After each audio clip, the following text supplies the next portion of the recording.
తన యొక్క హస్తముల చేత, దేవుని యొక్క కృపచేత ఓసన్న స్థాపించిన ఆ మందిరములో ఎలాంటి కొదువులు ఉన్నప్పటికీ ఆ కొదువులన్నీ కూడా ప్రభువుని యేసుక్రీస్తు వారి నామములో తీర్చబడునుగాక. ఆమేన్. అన్న లేడన్న బాధే కానీ ఆ అన్న మరి మహిమ ప్రవేశములో విశ్రాంతిలో ఉన్నాడు. పౌలను కలుసుకున్నాడు. మన పూర్వీకులు ఎందరైతే ఉన్నారో వారందరినీ కలుసుకున్న ఆ స్థలములో, ఆ స్థలము, ఆ యొక్క మరి స్థలము ఎంత ఉన్నతమైనదో, ఆ విశ్రాంతి ప్రవేశము, ఆ పరదేశు ఎంత ఉన్నతమైనదో.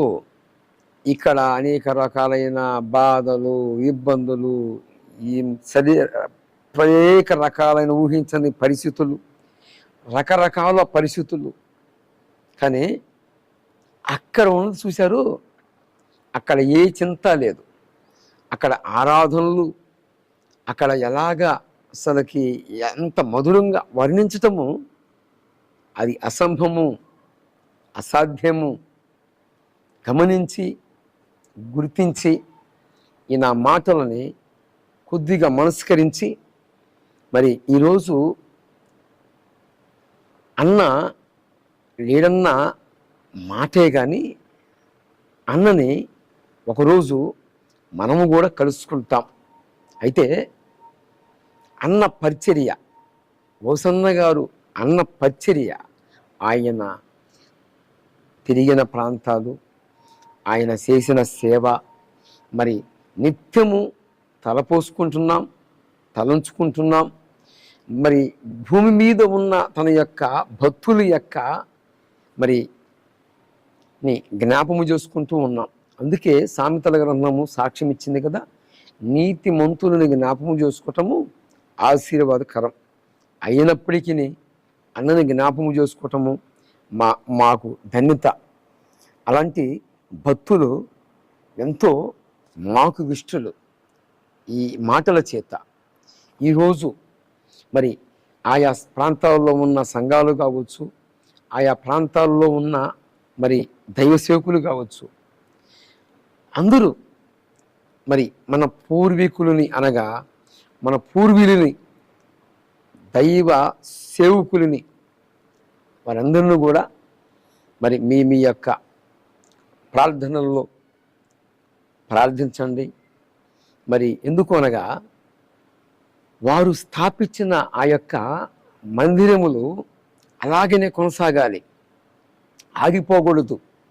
ఇది మా ధ్యేయం, మా ఆత్మీయ తండ్రి నాయకుడు మాకు చెప్పిన మాట. మనము పరవాలైన మరి సిద్ధాంతాలు, అభిప్రాయాలు మరి వేరైనప్పటికీ మరి యేసు ప్రభువు వారి నామమును ఊరేగిస్తున్నారు కదా, ఆ నామమును బట్టి మనమందరినీ క్రీస్తు యేసు కృపనందు బలవంతులుగా ఆయన ఏ ఉద్దేశముతో, ఏ సంకల్పముతో ఈ లోకానికి మనల్ని పిలిచాడో ఆ ఉద్దేశాన్ని నెరవేర్చేట్లుగా మనము ఆయన పరిశుద్ధాత్మ సహాయము కోరుతూ మన దైవసేవకులు, దైవజనులు మరి ముందున్న భక్తులు వారి యొక్క నమూనాలు, వారి యొక్క అనుభవాలని తీసుకుంటూ ముందుకి కొనసాగుతూ మరి మనము వెనుతిరగక మన గురి, మన శ్వాస, మన ఊపిరి, మన ధ్యేయం, మన కాంక్ష ఏంటయ్యా అంటే మన ముందున్న భక్తులు ప్రభువుతో ఎలాగైతే అంటుకట్టబడ్డారో అలాగా మనము కూడా మన దైనందిన జీవితంలో మరి అనేక రకాలైన పరిస్థితులు మనల్ని చుట్టుముడతాయి. చిన్న చెట్టుకి చిన్న గాలి, పెద్ద చెట్టుకి పెద్ద గాలి అన్నట్లుగా ఎవరికి ఉండే లోటుపాట్లు వాళ్ళకు ఉంటాయి. అయితే మనకు ముందున్న ఓసన్న గారు కానీ ఇంకా చాలామంది ఉన్నారు, వారందరూ కూడా యేసు ప్రభు వారితో ఎలా అంటుకట్టబడ్డారో అలాగా మనము కూడా ప్రభు వారిని హత్తుకోవాలి. మనకు ముందుండి మనకి ఆత్మీయ పాఠాలు నేర్పుతూ అనేక సంగతులని మనకి బోధిస్తున్న మన నాయకులు, మరి మన బోధకులు, మరి మనకి అనేక సందర్భాలలో మనం ధైర్యం వీడినప్పుడు, ధైర్యము కోల్పోయినప్పుడు మనల్ని బలపరుస్తున్న వారిని కూడా మనస్కరించి వారి కొరకు కూడా ప్రార్థించాలి, విజ్ఞాపనలు చేయాలి. మన బాధ్యత. నాకు తెలిసిన మాటలు ఇవి. మరి పరిశుద్ధాత్మ దేవుని యొక్క ప్రేరేపణలో ఈరోజు మరి మనము ఇక్కడ వారివి కాదు, మనము యాత్రికులమి, మనము యాత్ర చేయటానికే ఇక్కడికి వచ్చాం అని పేతురు పత్రిక మనకి సాక్ష్యం ఇస్తుంది. మనము యాత్రికులమి, మనము ఇక్కడ వారిమి కాదు, మనము పరదేశులమి. అంటే మనం ఏదో ఒక రోజున మన దేశము అక్కడ ఉంది. Praise the Lord. వెరసి గమనించి ఈరోజు మరి దుఃఖకరమైన సంఘటన ఏంటంటే, మరి ఈరోజు అభిషిక్తుడు దైవజనుడు మరి యేసన్న గారు ప్రభువునందు మహిమ ప్రవేశం చేసిన రోజు, ప్రభువునందు నిదిరిచ్చిన రోజు. గమనించి గుర్తించి మనస్కరించి మరి ఆ యొక్క దైవజనుడు లేని లోటైతే కనపడుతుంది. అయితే అన్న మహిమ ప్రవేశంలో విశ్రాంతిలో ఉన్నాడు కనుక మరి మీ ప్రాంతాలలో మరి ఇలాంటి భక్తులని జ్ఞాపకం తెచ్చుకొని వారి యొక్క అనుభవ పాఠాలు, వారు ఎంతగా ప్రభువు కోసము వారు ఎలా ఖర్చు అయిపోయారో అవన్నీ కూడా పాఠాలుగా సేకరించి మరి ప్రభువు వారు మనల్ని పిలిచినప్పుడు ఆయన ఎదుట మనము కూడా మరి ప్రత్యక్షం కావాలి. ఆ రోజు మరి మన యొక్క పరిస్థితి ఎలాగో ఉంటుందో, మరి ఓసన్న గారు బహుమానం తీసుకుంటాడంటే ఖచ్చితంగా తీసుకుంటాడు.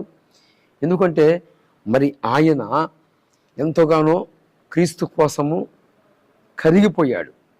అలాగనే మనము కూడా ఉండాలని ఈ నా మాటలు మీకు తెలియపరుస్తూ ఈ నా మాటలని ఇంతటితో నేను ముగిస్తున్నాను. మనము యాత్రికులమి, మనము పరదేశులమై ఉన్నాం.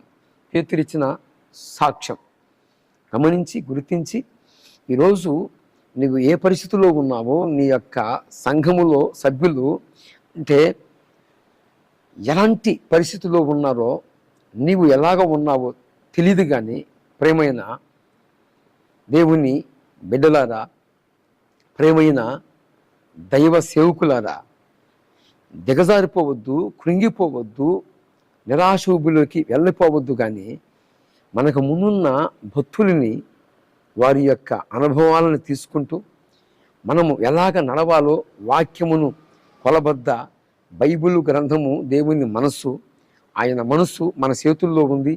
మన హృదయంలో భద్రపరుచుకొని అనుక్షణము మన ముందున్న భక్తులు ఎలాగైతే దేవుని యొక్క ఉనికిని కనుగొని ఆయనతో ఎలా అంటుకట్టబడ్డారో, ఆయనతో ఎలాగ ప్రయాణం చేశారో అలాగ మనము కూడా ప్రయాణం చేస్తే మనకు కూడా బహుమానాలు ఖచ్చితంగా ప్రభువు వారు ఇస్తాడు. ఆయన పాదాల చెంత కొంచెము స్థలమిస్తే అంతకంటే మహాభాగ్యము. ప్రభువారు ఈ నా మాటలు మరి మీ హృదయాల్లో స్థిరపరచబడునుగాక. మీరు ఏ పరిస్థితుల్లో ఉన్నా మీకు సమాధానము ప్రార్థించునుగాక. Praise the lord.